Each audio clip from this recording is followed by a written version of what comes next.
Olá, tudo bem com você? Eu sou o Fábio Costa, espero que esteja tudo bem com você.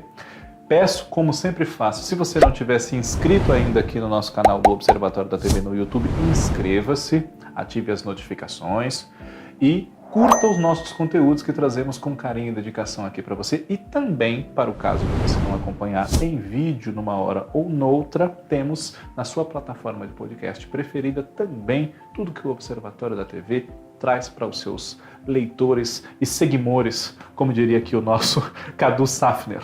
Nesta semana, vale a pena relembrar a carreira de quem? Rubens de Falco. Rubens de Falco faleceu em fevereiro de 2008, portanto, há 12 anos. Né?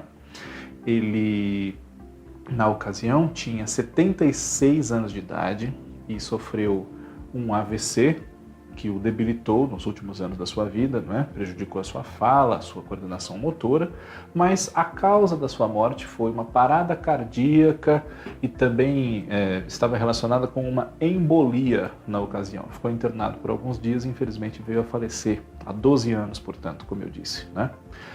A Record TV, atualmente, exibe a sua versão da novela A Escrava Isaura, que foi transmitida originalmente entre 2004 e 2005.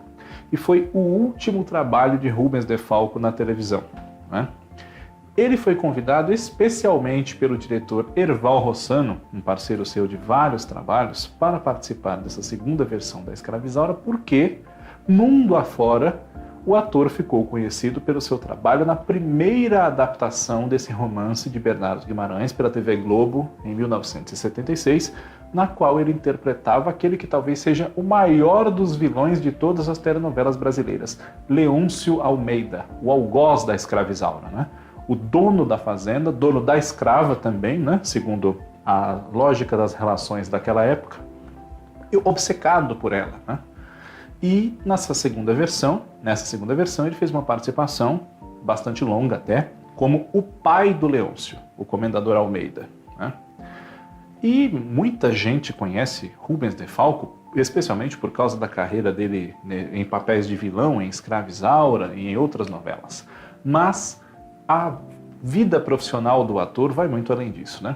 Ele nasceu aqui em São Paulo, no ano de 1931, no mês de outubro, e era de uma família cujo ramo materno era descendente de italianos. Né? O seu nome era Rubens de Falco mesmo, e ainda tinha outro sobrenome, da Costa. Não é meu parente, me honraria muito se fosse, né? Mas Rubens de Falco da Costa, e em alguns trabalhos dos seus primeiros anos de carreira chegou a assinar inclusive Rubens Costa, e não Rubens de Falco. Né? O início da vida profissional de Rubens de Falco foi ali por volta dos 20 anos de idade dele, no Teatro Brasileiro de Comédia, o Áureo TBC, aqui em São Paulo. E algumas das primeiras peças das quais ele participou como ator profissional foram A Ralé, de Máximo Gorki, e, alguns anos depois já, mas ainda no TBC, Os Ossos do Barão, de Jorge Andrade, que ele fez com Otelo Zeloni, Araciba Labanian e o grande elenco. Né? Ainda na década de 50, além do teatro, também a televisão ganhou o talento de Rubens de Falco para si, participando de alguns teleteatros, que eram o produto mais nobre desse gênero naquela época, antes da grande tomada das novelas junto à atenção do público em geral. Mas, da década de 60 em diante, Rubens de Falco também começou a emendar várias novelas, praticamente sem parar, né? Alternando-se também entre o cinema e o teatro, que ele nunca largou de vez, né? Sempre teve muito carinho pelo teatro.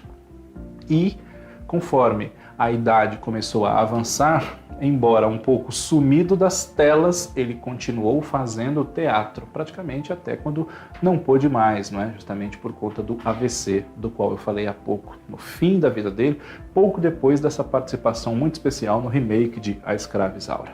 Na década de 60, nos primeiros anos da teledramaturgia da TV Globo, Rubens de Falco participou de diversas novelas, algumas delas de Glória Magadã, né?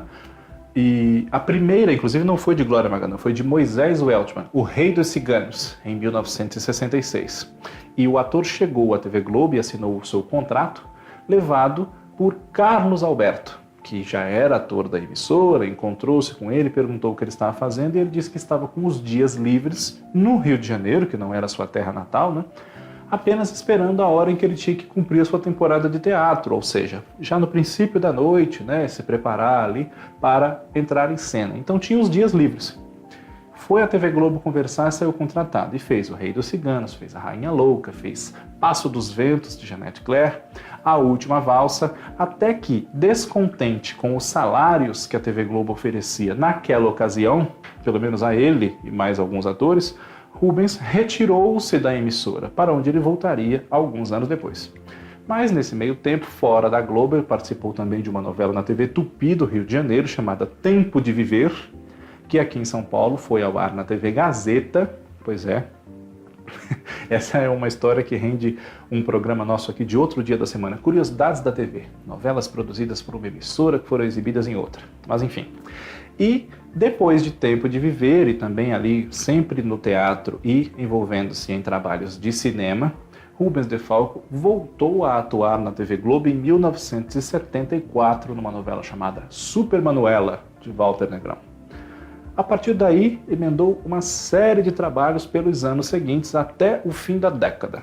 Gabriela, uma pequena participação, O Grito, Escrava Isaura, Dona Xepa, O Astro, mais uma novela da Jeanette Claire, na qual ele interpretou um personagem de muito destaque, o Samir Hayala, irmão de Salomão, e que não se conformava em ver Amanda, personagem da Dina Sfati, envolvida com uma figura totalmente diferente do mundo em que eles estavam inseridos, o Herculano Quintanilha, que era justamente o Astro, vivido por Francisco Coco.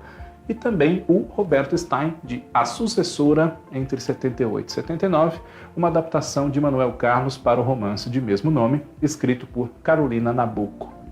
Em 1979, pouco depois do fim da Sucessora, Rubens de Falco trocou a TV Globo pela TV Tupi, que estava nos seus últimos dias, não se sabia disso ainda claramente, né? Mas depois disso a emissora só permaneceria cerca de um ano no ar.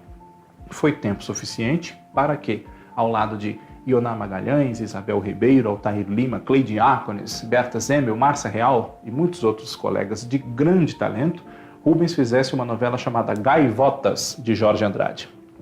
É uma das novelas que eu mais gostaria, não só de ter visto, como de tudo que eu conheço dela, de ter escrito também. Eu acho uma história genial, em vários sentidos, e poderia ficar falando aqui horas e horas só sobre Gaivotas, que é uma história que realmente me fascina. Mas, né,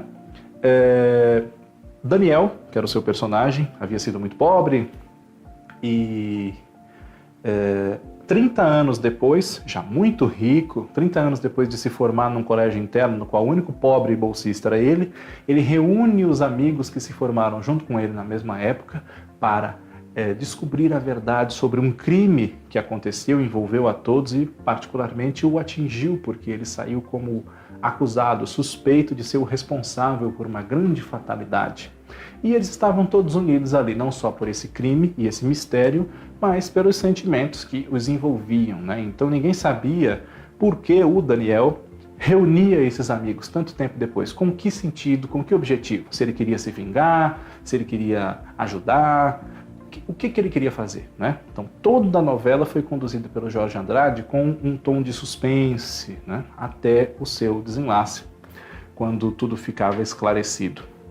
Como a TV Tupi chegou ao fim pouco tempo depois, a novela seguinte de Rubens, na mesma emissora, foi cancelada depois de poucos capítulos gravados e exibidos, chamada Drácula. Falamos dela na semana passada, nas novelas que saíram do ar sem final, ela é uma. E a mesma história foi retomada em 1980, ainda alguns meses depois, pela Rede Bandeirantes, que a exibiu com o nome de Um Homem Muito Especial. Nessa novela, Rubens fazia justamente o papel de Drácula, que deixava a sua vida na Transilvânia para, no Brasil, reencontrar o filho dele, o Rafael, que foi levado pela empregada, pela governanta, enfim, por uma mulher de confiança da família, a Hannah, vivida pela Isabel Ribeiro. E a trama se desenvolvia a partir da relação desse pai com esse filho e de uma mulher que acabava disputada pelos dois, a Mariana, personagem da Bruna Lombardi. Depois, Rubens de Falco participou de outras novelas na TV Bandeirantes até 1983, mas talvez a mais importante delas seja a que ele fez na sequência, Os Imigrantes, né? Na sequência de Um Homem Muito Especial, entre 1981 e 1982. Essa novela, que começou com Benedito Rui Barbosa escrevendo e terminou com Wilson Aguiar Filho e Renata Palottini, teve quase 500 capítulos. Rubens fez mais de 300. O papel dele era um dos principais, Antônio de Salvio, o imigrante italiano, que em jovem foi interpretado pelo Erson Capri, enriqueceu depois que se casou com a filha do dono da fazenda, onde ele era colono, a Isabel, Lúcia Veríssimo e depois Maria Estela, né? Desenvolveu com ela uma família, ascendeu socialmente, mas não traía as suas origens italianas por mais requinte e dinheiro que ele tivesse conquistado, e passou por altos e baixos ao longo de toda a sua vida, né? Esse personagem Rubens gostou muito de fazer, segundo ele mesmo declarou em entrevistas posteriores, e é um personagem realmente bastante interessante. Depois dessa passagem pela TV Bandeirantes, Rubens voltou a aparecer na TV Globo, não sem antes fazer alguma coisa também na TV Manchete, como uma minissérie de Manuel Carlos, chamada Viver a Vida, em 1984. A partir de 85, novos trabalhos na TV Globo, como Grande Sertão Veredas, no papel de Joca Ramiro, o pai da Diadorim, que era a Bruna Lombardi, né? Antes nora, agora a filha, né?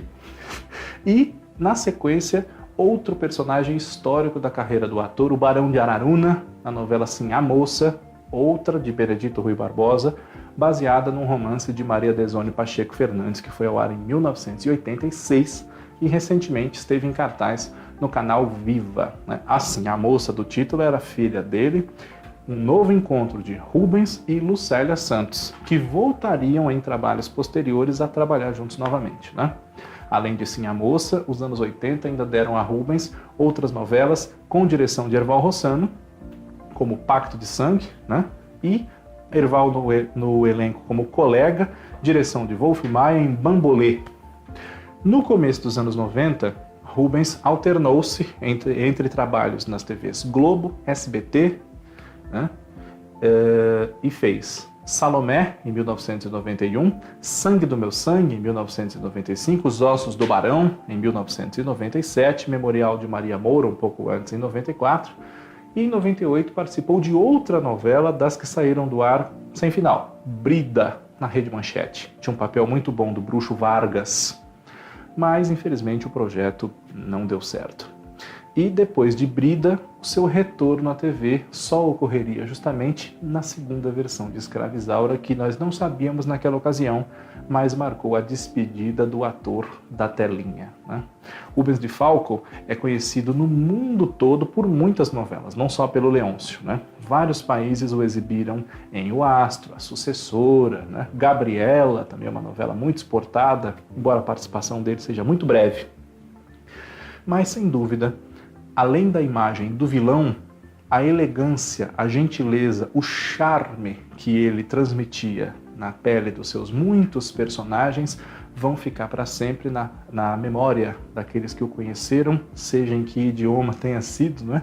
E sem dúvida, como diz aqui o nome do nosso programa das sextas-feiras, vale a pena relembrá-lo, porque faz muita falta. Existem muitos atores talentosos, vilões charmosos que ganham até a simpatia, a torcida do público, mas como Rubens de Falco, se não há nenhum, há muito poucos. Na próxima semana nós estamos de volta. Um grande abraço a todos. Tchau, tchau.